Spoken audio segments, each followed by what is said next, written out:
Hey guys, Jim Keaty here with Keaty Real Estate, and it's been a very unusual April to say the least, but we are keeping a very close eye on home values here in Lafayette and the general state of the real estate market throughout this COVID-19 crisis. And we want to keep all of our clients, our friends, our family up to date with the most accurate data available.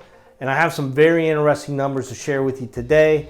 I'm here to present you with the data, how it is, not worse or better than it is, but exactly where we stand in the market today so that you guys have the information. So as promised, here's your market update. Just to recap, we can't start talking about 2020 without talking about 2019. 2019 was the best year on record by sales and dollar volume for Lafayette Parish. And that trend definitely continued into the first quarter of 2020, where we saw the Lafayette Parish number of sold going into 2020. We saw record-breaking numbers. We reported the best first quarter in Lafayette history for 2020, with a 17% increase year over year in number of sales in Lafayette Parish. We had an outstanding first quarter compared to 2018 and 2019, which were both fantastic years themselves. January and February, we both reported record-breaking sales, with March coming in just under sales from March 2019, which says a lot about where we were going into this crisis. The dollar volume sold also continued to bump up, and Lafayette Parish reported a 23% increase in dollar volume sold for the first quarter. Our average sales price was up $11,000, and that's a 5% increase year over year. And that's why you saw a big bump in dollar volume sold. Overall, going into this crisis, our housing market was extremely strong. So how is COVID-19 affecting and going to affect the real estate market going into the rest of 2020? Pendings they're a great lead indicator as to how our market is going to perform in the next 30 to 60 days. You got to remember, a lot of the sales that we had this year already in March were from contracts that we had in place before this crisis. So moving forward, we want to look at what's to come. And although our numbers were extremely strong in the first half of March, we broke it down by the week. You can see the second half of March is when we started to see the negative impact of COVID-19 on the real estate market. Right around March 16th, when the schools were let out, we saw a significant decrease in the number of pendings going into the third week of March, and that trend continued into April. However, it does look like that curve is flattening, and we're leveling off somewhere around 20% fewer pendings this year than we were last year at the same time.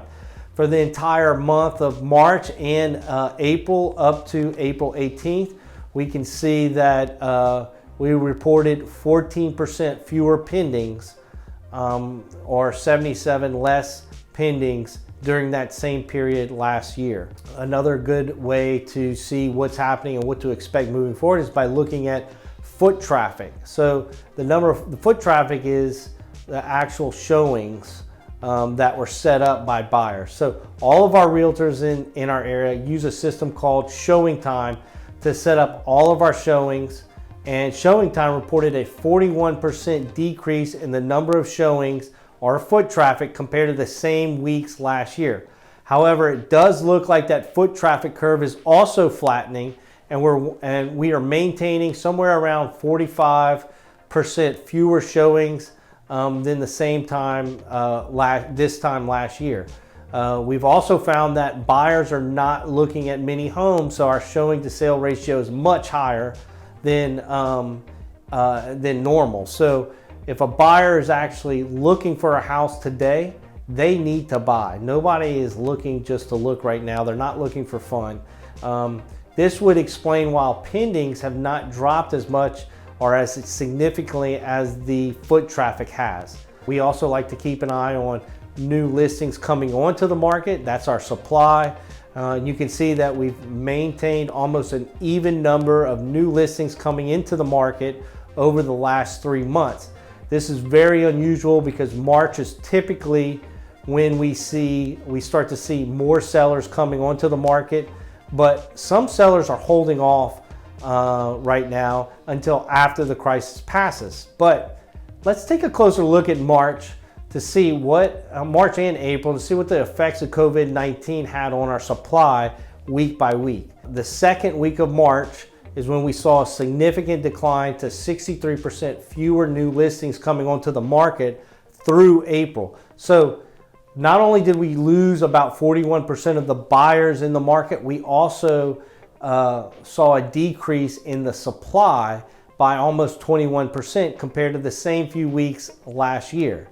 Now, going into 2020, we had less active listings and that trend continued, but was amplified after the governor's stay-at-home proclamation. Over March and April, we saw a 22% reduction in active listings on the market. However, this isn't necessarily a bad thing because our demand or our buyers have also fallen off the cliff, and we had low inventory, and that low inventory is keeping our prices stable. So home value prices have not been affected, because what we're seeing is a reduction in the number of buyers, the demand, and a reduction in the number of sellers, the supply. And one way we can keep a pulse on the balance of supply and demand is by looking at months of inventory. Months of inventory is how long it would take to sell every house that's on the market right now if no new homes came onto the market. Supply and demand are in perfect balance when we have somewhere between 5 and 6 months of inventory. And when we have 5 or 6 months of inventory, prices are stable, they don't change. But when we have more than 6 months of supply or inventory, that indicates too much supply, not enough demand, and we should expect our prices to fall. Our home values would fall if we have more than 6 months. When we have under 6 months of supply, as we saw in the first quarter of 2020, that's an indicator that there's more demand than supply and prices will rise. This held true in the first quarter of 2020 because our average price increased by $11,000 or 5%. So the balance of our supply and demand has not changed, so we should not expect our home values to fall. And as long as supply falls at the same rate or close to the same rate as the demand falling, our home values are going to be stable. Going into this crisis, our supply and demand were somewhat in balance with just slightly less supply than demand, and that's why we saw a 5% increase in the average price in the first quarter. As this crisis unfolded, our supply and demand both started falling at the same rate, keeping our home value stable, well, at least for now.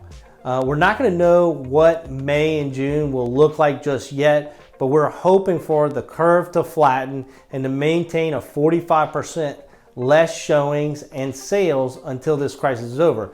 It's really day by day, hour by hour. Some of our buyers and sellers are telling us they want to hold off right now, and we're supporting them in that decision while continuing to communicate and keep them aware of what's happening next and what's happening in the market.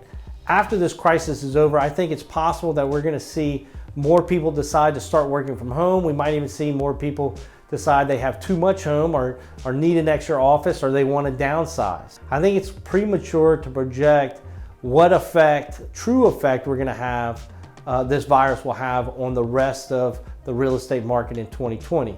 If you have any questions, please leave them in the comments below. I will respond to all your questions. Also, if you want to stay up to date on how COVID-19 is affecting our real estate market, be sure to like and subscribe to this page. We will bring you up-to-date information about the real estate market as we navigate through these unprecedented times. I'm Jim Keaty with Keaty Real Estate. I appreciate your time, and I hope you and your family stay healthy and safe. And as always, stay strong. And if there's anything we can do for you, please don't hesitate to let us know.